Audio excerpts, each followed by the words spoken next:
I should also tell you that during World War II, the United States alone made over 300,000 warplanes.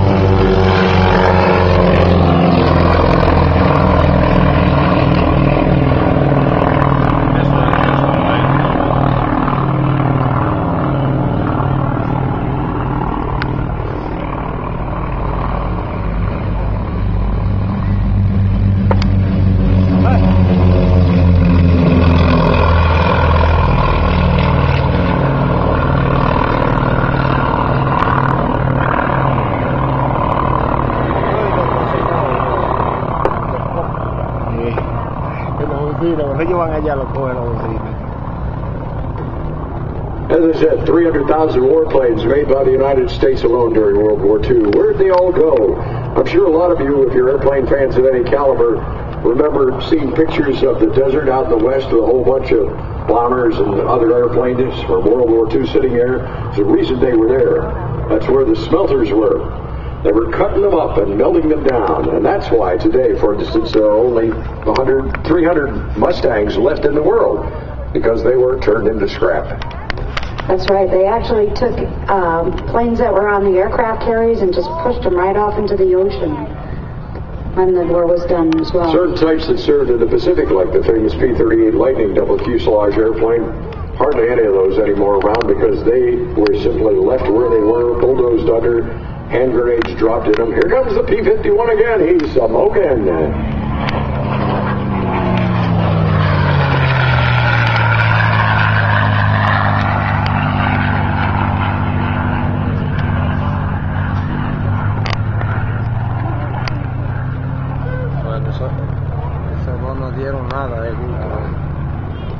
I'm sure some of you have heard of the great annual gathering in Oshkosh, Wisconsin of the EAA, their air venture. We had the good fortune to be out there this year. And in one parking area there alone, I counted 16 flying Mustangs that were there. I think altogether there were probably 25 or so on the whole place. It's an amazing thing if you're into airplanes, you ever get a chance, even for a few days, to go out to EAA Air Venture at the end of July every year. It's a 10-day event, draws about 10,000 airplanes and about 500 people. Anything in aviation is there. 500,000, did I say 500? You said draws 500 a minute. 500. Here's a nice passway right down the runway. The poles are way down in there. Woo, baby, we're smoking right down through here.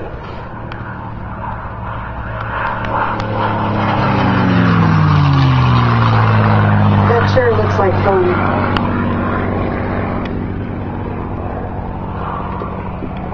Ladies and gentlemen, that's our Warbird segment, at least for that part of it. How about a nice round of applause for the B-25 Panchito and for Andrew McKenna and the B-51. It looks like they have Panchito back in his parking spot, so if you'd actually like to go talk to the pilot, co-pilot, check out their little tent there. This is a good time to go do that. They're all the way over to the right by that big old FedEx Airbus. We'll be on. Oh my. And you can also stop by and talk about media hora más espera. It's not a free ride, El trabajo me espera. There's an opportunity that you can't have. Ay, se ve lindo. ¿Tú crees que yo lo estoy localizando ahí? No, tiene que hacer esto.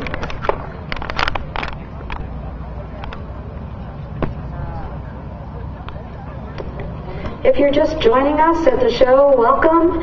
And I just want to let you know there's plenty of room. Pon la cabeza ahí adelante. Straight Yo lo down towards where that big old FedEx Airbus is. There's plenty of spots to sit down. There's some open grass, and if you want a seat, you didn't bring any chairs. There's still some seating left in the reserve seating. It's only $5. So get yourself someplace to sit close by and have a good time.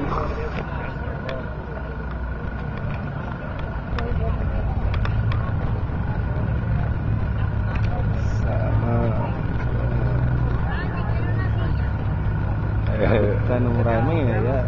Tú no viste allí, cogió para acá. Ya cree que yo iba para allí y me movió de una vez. Esta.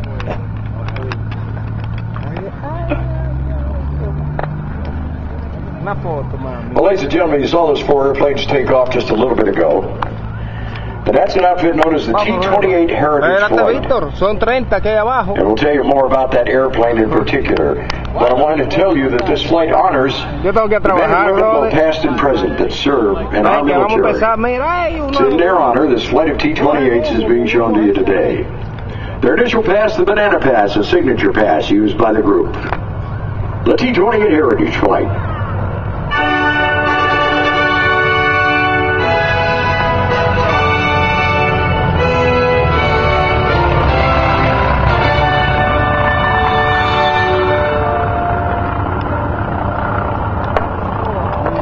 In formation at almost 230 miles an hour. Now, while the flight repositions to the fingertip right, tell you a little bit about the aircraft you're watching. The North American Aviation T-28, known as the Trojan, is the highest horsepower piston engine trainer aircraft ever used by the military. It's also the last one. The prototype, developed in 1949, the Air Force started using